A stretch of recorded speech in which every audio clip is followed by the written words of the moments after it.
Esse programa não é recomendado para menores de 16 anos.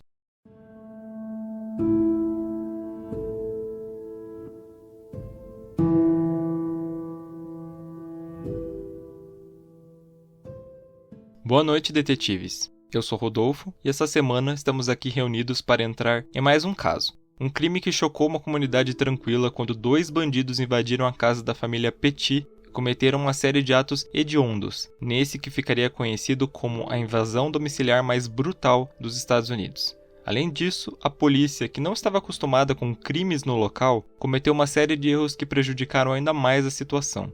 Hoje vamos falar sobre o horror em Cheshire, Connecticut.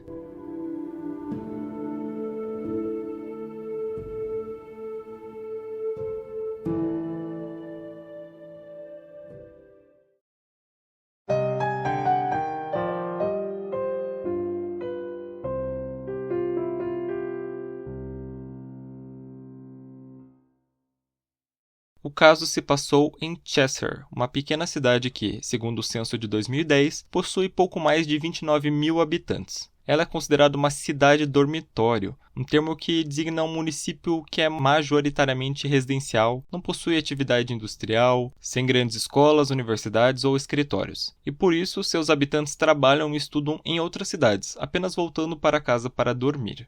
É nessa cidade que moravam William Petit e a sua esposa Jennifer. William era um médico endocrinologista e a Jennifer ela era enfermeira pediátrica. Os dois se conheceram ainda na época da faculdade. O casal tinha 2 filhas, a Hayley, de 17 anos, e a Michaela, de 11, na época do caso. A Hayley era descrita como muito determinada, muito inteligente. Quando a mãe dela foi diagnosticada com esclerose múltipla, ela tinha 9 anos de idade e ela criou com a ajuda da família de amigos um fundo chamado Hayley's Hope, a esperança de Hayley, e arrecadou mais de $55 mil e realizando uma caminhada anual na cidade para conscientizar as pessoas sobre a doença. O sonho dela era seguir a carreira do pai, inclusive ela já estava com tudo pronto para estudar medicina na faculdade de Dartmouth, em New Hampshire. A Michaela era a irmã mais nova, ela foi descrita pela família como muito carinhosa, muito gentil, ela gostava muito de cozinhar, de jardinagem, além de ela ser muito apegada com os seus avós. Quando a Hayley fosse para a faculdade, ela já estava planejando abrir um novo fundo chamado Michaela's Miracle para continuar o trabalho da irmã.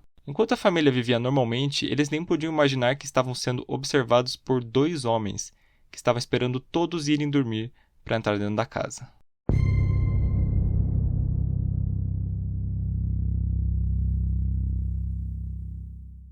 Mas quem eram esses homens? Bom, o primeiro deles era o Joshua Komisarjewski, ou Josh, como ele era chamado. É um homem que passou boa parte da vida dele entrando e saindo de prisões, por acusações de roubo. Em 2007, ele tinha 26 anos, estava namorando uma jovem chamada Caroline Messel, de 18 anos. O relacionamento deles era bem sério e eles até pensavam mesmo em se casar, porém o pai da Caroline não aprovava o namoro porque ele considerava o Josh uma má influência, por causa da reputação dele como criminoso. Além disso, não gostava da diferença de idade entre eles e considerava o Josh um pedófilo, segundo palavras dele, que só estava interessado na filha dele porque ela parecia mais jovem do que a idade real que ela tinha. Em 2006, o Josh conheceu o Stephen Hayes, enquanto estavam em uma casa de recuperação em Hartford. O Josh ele era viciado em metanfetamina e o Steven em crack. E segundo a ficha policial dos dois, a especialidade do Josh era a invasão domiciliar, enquanto o Steven preferia arrombar carros. Ambos roubavam itens de alto valor dos locais e depois fugiam.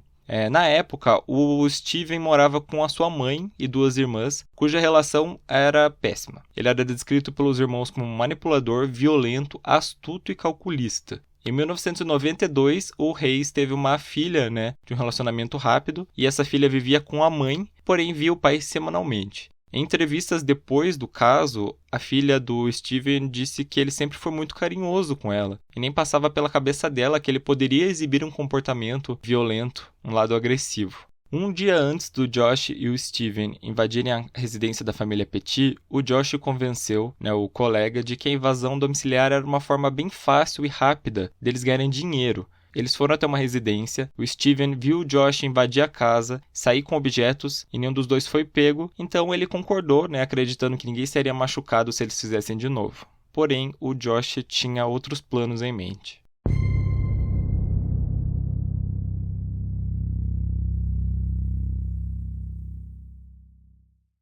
A tarde de 22 de julho de 2007 foi um domingo tranquilo para a família Petit. Eles tinham ido à igreja pela manhã, o William jogou golfe com o pai dele no período da tarde, a Hayley estava com um grupo de amigos na praia. Enquanto isso, a Jennifer e a Michaela foram até o supermercado a fim de comprar ingredientes para fazer uma janta especial, que a Michaela estava planejando fazer para a família. Depois do jantar, todos assistiram TV e foram dormir, e o William acabou dormindo no sofá.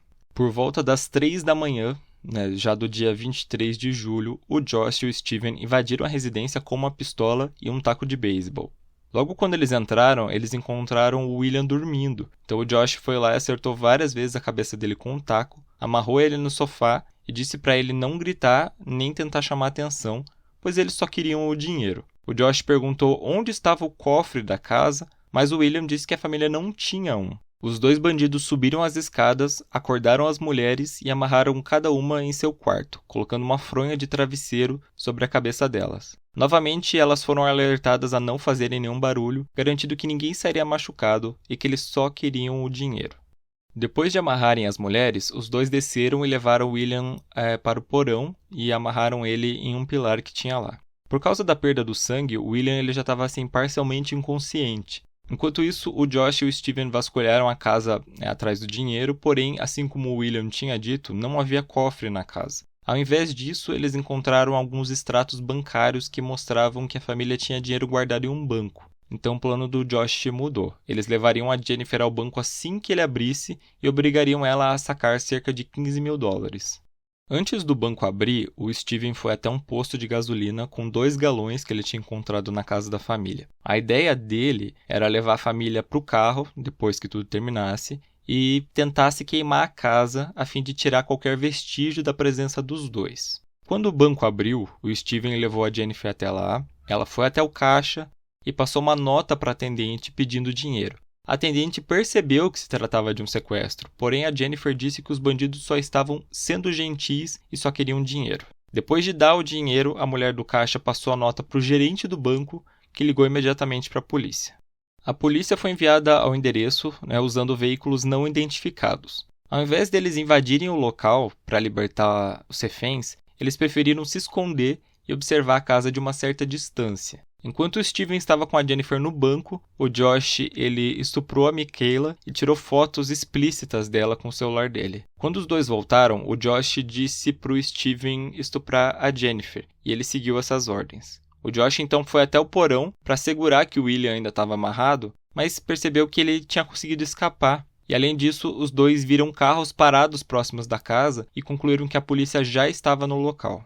Enquanto o Josh e o Steven cometiam os estupros, o William, mesmo gravemente ferido, conseguiu chegar até a casa de um vizinho. Esse vizinho que quase não reconheceu ele de tanto sangue que tinha escorrido pelo rosto dele. Ele chamou a polícia imediatamente, mas foi informado que ela já estava no local. Só que, infelizmente, já era tarde demais para as mulheres da família Petit. O Steven matou a Jennifer estrangulada depois do abuso, e após isso, um dos dois, que até hoje não se sabe quem foi, jogou gasolina por todos os lugares e acendeu fogo, e isso incluiu a Hayley e a Michaela, que ainda estavam amarradas nas camas delas. Os dois tentaram fugir, mas assim que eles saíram, eles foram pegos pela polícia.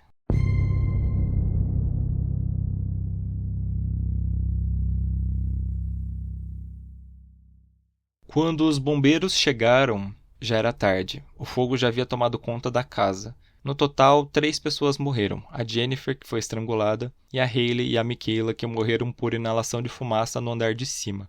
A perícia concluiu pela posição do corpo da Hayley que ela foi queimada viva e ainda tentou se livrar das chamas, mas não conseguiu. William foi levado para o hospital e, por um milagre, ele conseguiu sobreviver aos ferimentos. Na delegacia, o Steven contou tudo em detalhes para os detetives. Os dois discordaram apenas sobre quem colocou o fogo na casa, sendo que um ficou jogando a culpa para o outro. Nesse momento, o caso já estava tomando repercussão nacional. A pequena cidade estava abalada com tudo o que aconteceu. Os moradores fizeram uma vigília pelas mortes da Jennifer, da Hayley e da Michaela. Os 2 criminosos concordaram em tentar fazer um acordo judicial para pegar a prisão perpétua sem liberdade de condicional, porém isso não foi aceito pelo Estado, que decidiu que ia buscar a pena de morte no caso deles. E para isso eles precisavam de um julgamento com um júri. O primeiro julgado foi o Steven Hayes em outubro de 2010. O advogado dele disse ao júri que a prisão perpétua seria a pior punição para o seu cliente, porque ele seria obrigado a conviver para o resto da vida com a culpa pelas ações que ele teve. Entretanto, o júri decidiu pela execução. O Steven pediu desculpas pelos seus atos e disse, abre aspas, "A morte para mim será um alívio bem-vindo. Espero que traga um pouco de paz e conforto para aqueles que tanto fiz mal." O Josh foi julgado 1 ano depois, em outubro de 2011. Durante a audiência, ele disse que não tinha planejado matar ninguém naquela noite, que tudo o que ocorreu foi uma invasão domiciliar que deu errado. Novamente, o júri decidiu pela pena de morte.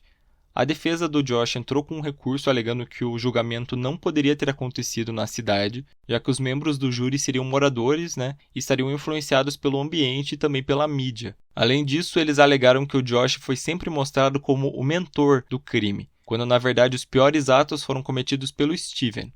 O pedido foi negado pelo juiz, que disse que ambos tinham igual responsabilidade pelo que aconteceu naquela noite. O Steven nunca tentou apelar da pena de morte. Em entrevista para o documentário The Cheshire Murders, Thomas Willman, o advogado de defesa, disse que ele queria morrer. Porém, o seu trabalho, por mais difícil que fosse, era tentar reduzir a pena do seu cliente. Em 2015, houve uma reviravolta quanto às penas dos acusados. O estado de Connecticut aboliu a pena de morte em todo o seu território. Isso incluía casos que já tinham sido julgados. E por causa disso, o Steven Hayes e o Joshua Komisarjewski passaram automaticamente para a prisão perpétua sem liberdade condicional. Os advogados dos réus culparam o Conselho de Liberdade Condicional do estado de Connecticut, que concedeu liberdade provisória para os dois alguns meses antes do crime. Segundo eles, os dois jamais poderiam estar nas ruas devido ao seu extenso registro de crimes.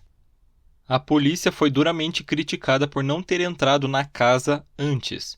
No mesmo documentário, outros membros da família Petit, e isso inclui a irmã da Jennifer, disseram que se a polícia tivesse feito algo, todos estariam vivos. Em resposta, a polícia disse que por estarem lidando com uma situação de reféns, eles não podiam adentrar o local até saber quantos agressores estavam lá dentro. Os policiais também disseram que foram instruídos a não abordarem o Steven quando ele saísse do carro depois de levar a Jennifer ao banco.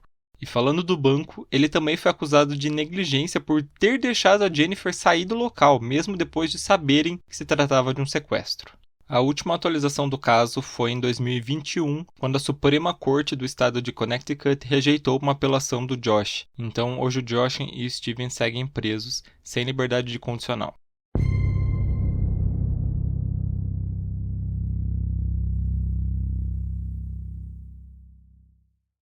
E como foi dito anteriormente, o William Petit conseguiu sobreviver. Por anos ele tentou garantir que o Josh e o Steven cumprissem a pena de morte pelo crime, mesmo depois que o estado aboliu essa sentença. O William se casou novamente e hoje tem um filho. Ele concorreu como representante do estado de Connecticut pelo Partido Republicano e ainda está à frente da fundação que leva o nome da família, que também presta serviços para a população mais carente da cidade, que realiza diferentes serviços sociais, doa alimentos e oferece bolsas de estudo em nome da família Petit.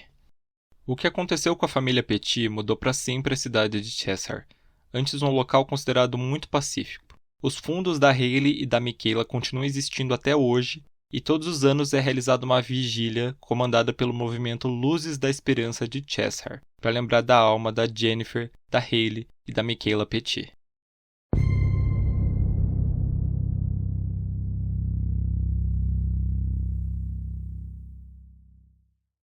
Detetives, esse foi o caso de hoje. Todas as fontes utilizadas para a composição dessa pauta vão estar na descrição.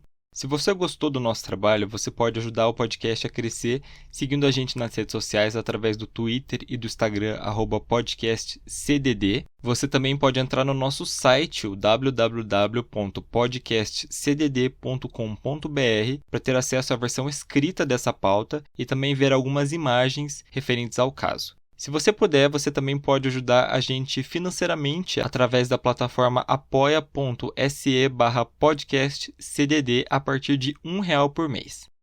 Então a nossa reunião fica por aqui, nos vemos na semana que vem.